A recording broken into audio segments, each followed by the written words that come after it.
Hello guys, welcome to my channel. तो आज की video my holo love drama explanation series की part 2 video होने वाली है। तो अगर आपने इस ड्रामा एक्सप्लेनेशन सीरीज की मेरे पिछले वीडियो को नहीं देखी हो तो लिंक आपको डिस्क्रिप्शन में मिल जाएगी, आप वहां से उस वीडियो को देख सकते हो। तो बिना कोई देरी किए चलो आज की वीडियो स्टार्ट करते हैं। तो पिछले पार्ट में हमने देखा था कि नांदो सोयोन को गुंडों से बचाता है और इसके बाद सोयोन को हॉस्पिटल भेजता है। कुछ दिन बाद सोयोन पूरी तरीके से ठीक हो जाती है और ठीक होने के बाद उसे उस रात के बारे में याद करके लगता है कि होलो ने ही उस दिन उसे बचाया था। उस दिन सोयोन ने बचपन के बाद पहली बार किसी के चेहरे को ठीक से देखा था। इन सब चीजों से सोयोन समझ जाती है कि वो सच में ही होलो को बहुत पसंद करने लगी है, इसीलिए ही वो उसके चेहरे को देख पाई थी। तो ये सब कुछ समझ के वो होलो को बहुत ही हिम्मत करके बता देती है कि वो उसको बहुत पसंद करती है। उधर नांदो सोयोन का हालचाल पूछने हॉस्पिटल जाता है और तभी वो सोयोन को होलो को उसकी दिल की बात बताते हुए सुन लेता है। ये सब कुछ सुन के वो बहुत ही दुखी होकर घर में चला आता है। उसके घर में आने के बाद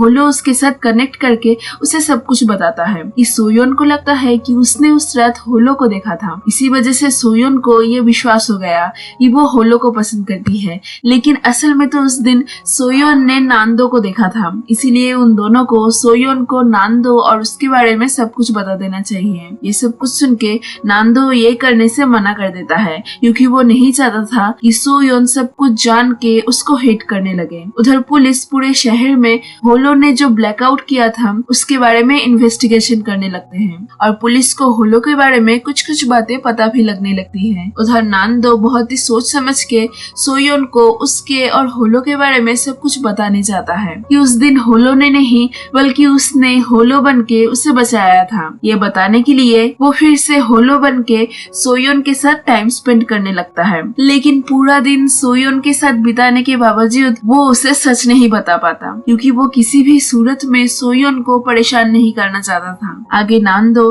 होलो से बातें करते हुए उसे बताता है कि उसे लगता है होलो के अंदर कोई भी एरर नहीं है, बल्कि वो सच में ही सोयोन को पसंद करता है। तो वो सोयोन के प्यार की वजह से ही हमेशा नांदो के ऑर्डर्स को अनसुना करता था। ये सब कुछ सुन के होलो बहुत ही खुश हो जाता है क्योंकि नांदो के समझाने पर वो श्योर हो गया था कि प्यार की वजह से ही वो सोयोन के लिए इतना सब कुछ करता था। तो वो खुश होके सोयोन के पास जाके उसे बोलता है कि अब से वो पूरी कोशिश करेगा सोयोन से प्यार करने की और एक अच्छा बॉयफ्रेंड बनने की। होलो से ये सब कुछ सुन के सोयोन बहुत खुश हो जाती है। इसके बाद से होलो और सोयोन एक कपल की तरह एक दूसरे को डेट करने लगते हैं। होलो के साथ रहते हुए बाकी के लड़कियों की तरह सोयोन के अंदर भी ये इच्छा जागने लगती है कि वो भी होलो का हाथ पकड़े, उसे किस करे, उसे हक करे। लेकिन ये सब कुछ रियलिटी में पॉसिबल नहीं था क्योंकि होलो एक एआई मॉडल था, जिस वजह से वो होलो के साथ रहते हुए भी खुश नहीं रह पाती। इस वजह से वो फ्रस्ट्रेटेड रहने लगती है। तो एक दिन फ्रस्ट्रेशन में आके वो होलो को बताती है कि उसे एक एआई मॉडल नहीं बल्कि एक इंसान चाहिए जिसके साथ वो नॉर्मल लोगों की तरह रह सके। ये बताते ही होलो सोयोन के सामने से डिसअपियर हो जाता है। जो देश के सोयोन होलो को पुकार के फूट फूट के रोने लगती है।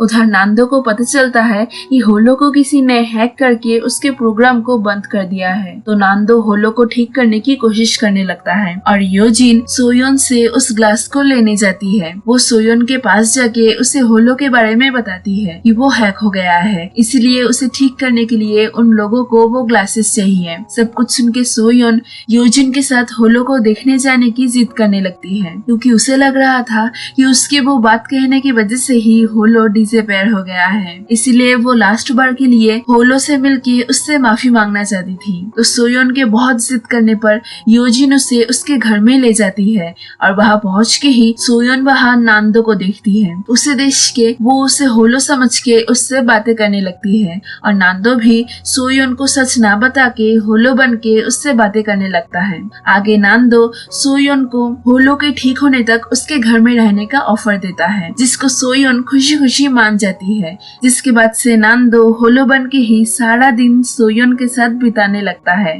वो सोयोन के साथ रहते हुए बहुत ही खुश रहने लगता है। उसे इतना चेंज देख के योजिन और नांदो का असिस्टेंट पूरा ही दंग रह जाता है। योजिन नांदो को सोयोन के लिए चेंज होते देख के जेलस फील करने लगती है क्योंकि बचपन में उसके फैमिली के नांदो को अडॉप्ट करने से पहले वो नांदो को पसंद करती थी। तो इसी वजह से नांदो के बिहेवियर चेंजेस से दुखी होके वो चांगशन के साथ टाइम स्पेंड करने लगती है और उधर चांगशन उसके साथ टाइम स्पेंड करते हुए उससे प्यार करने लगता है और ये भूल जाता है कि बिजनेस के मामले में वो दोनों राइवल्स हैं। आगे चांगशन के पापा होलो ग्लासेस को लेने के लिए फिर से नांदो और सोयोन के पीछे गुंडे भेज देते हैं। इस बारे में जब चांगशन को पता चलता है तब वो योजिन को ये खबर दे देता है। पहले वो भी नांदो को हार्म करना चाहता था, लेकिन अब योजिन के प्यार में पड़ने के बाद वो नहीं चाहता था कि योजिन और उसके फैमिली के किसी भी मेंबर को कोई भी खतरा हो। उधर सोयोन और नांदो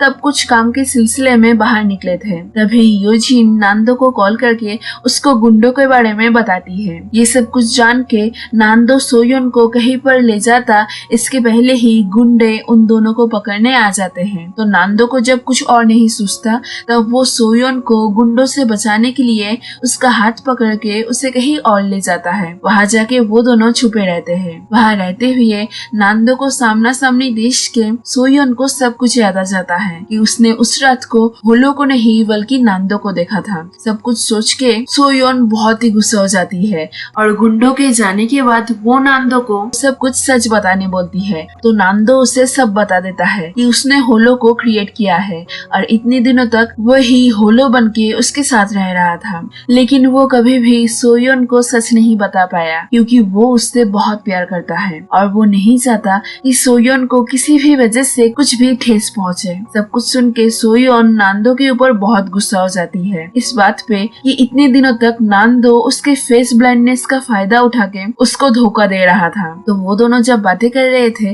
तभी नांदो को खबर मिलती है कि होलो अब बिल्कुल ठीक हो गया है। ये सब कुछ सुन के नांदो तुरंत घर जाता है और सोयोन भी उसके साथ जाती है। लेकिन वहाँ पहुँच के सोयोन देखती है कि होलो पहले की तरह नहीं रहा, वो बिल्कुल ही चेंज हो गया है। यहाँ तक कि वो सोयोन को भी पहचान नहीं पा रहा है। ये देख के सोयोन बहुत ही दुखी हो जाती है। नांदो होलो में चेंजेस देख के उसके प्रोग्राम्स को फिर से चेक करता है और सब कुछ चेक करके वो सबको बताता है कि किसी वजह से होलो की पहले की मेमोरीज शायद इरेज हो गए हैं या फिर होलो अपने पुराने मेमोरीज को अपने अंदर ढूंढ नहीं पा रहा है। तो अब होलो को कैसे भी करके उसके पुराने मेमोरीज के बारे में याद दिलाना पड़ेगा। ये सब कुछ सुन के सोयोन बोलती है कि वो होलो को पास्ट के बारे में याद दिलाने में हेल्प करेगी। सोयोन नांदो से गुस्सा तो थी लेकिन फिर भी होलो को ठीक करने के लिए उसी घर में रहने के लिए तैयार हो जाती है। उधर नांदो होलो के ठीक होने से उतना खुश नहीं होता क्योंकि वो जानता था कि होलो के ठीक होने के बाद सोयोन उसके तरफ मुड़ के भी नहीं देखेगी। आगे नांदो और सोयोन होलो को सब कुछ याद दिलाने के लिए सोयोन और होलो जहाँ जहाँ पे भी गए थे या फिर जाते थे उन सब जगहों पे जाने लगते हैं। सब जगह जाते जाते धीरे धीरे सोयोन को नांदो और उसके मुलाकातों के बारे में सब कुछ याद आने लगता है। कैसे उन दोनों के बीच पहला किस हुआ था, फिर कैसे नांदो उसे कंफर्ट करने आया था जब सोयोन होलो के लिए परेशान थी। ये सब कुछ याद आने से सोयोन का नांदो के ऊपर से गुस्सा थोड़ा थोड़ा करके कम होने लगता है। आगे सभी जगहों को देख देख के होलो को याद आता है कि उसने सोयोन को बचपन में देखा था। होलो की ये बात सुन के नांदो सोयोन से पूछता है कि क्या वो बचपन में किसी नांदो नाम के बच्चे को पहचानती थी। ये सुन के सोयोन को याद आता है कि वो नांदो को बचपन में पहचानती थी और वो दोनों बहुत अच्छे फ्रेंड्स हुआ करते थे। आगे नांदो सोयोन को उसकी माँ के बारे में बताता है कि उसकी माँ ने ही पहले होलो को बनाना स्टार्ट किया था। इसके बाद अचानक एक दिन वो नांदो को छोड़ के यही चली जाती है। बाद में नांदो को पता चलता है कि उसकी माँ ने सुसाइड कर लिया है, जिसके बाद से वो अनाथ हो जाता है। ये सब कुछ सुन के सोयोन को नांदो के लिए बहुत बुरा लगता है, इसीलिए वो उससे बातें करके उसे अच्छा फील कराने की कोशिश करने लगती है। तो बातें करते करते वो दोनों एक दूसरे के बहुत क्लोज आ जाते हैं। तभी वहाँ होलो आ जाता है जिसको अब सब कुछ याद आ गया था। उसके आ जाने से सोयोन फिर से नांदो को छोड़ के होलो के पास चली जाती है। होलो सोयोन से मिलके उससे पहले की तरह बिहेव करने लगता है और उसे हक करने की भी कोशिश करता है। और यहाँ पर ही ये पार्ट खत्म होती है। तो मिलते हैं अगले पार्ट में। Stay tuned.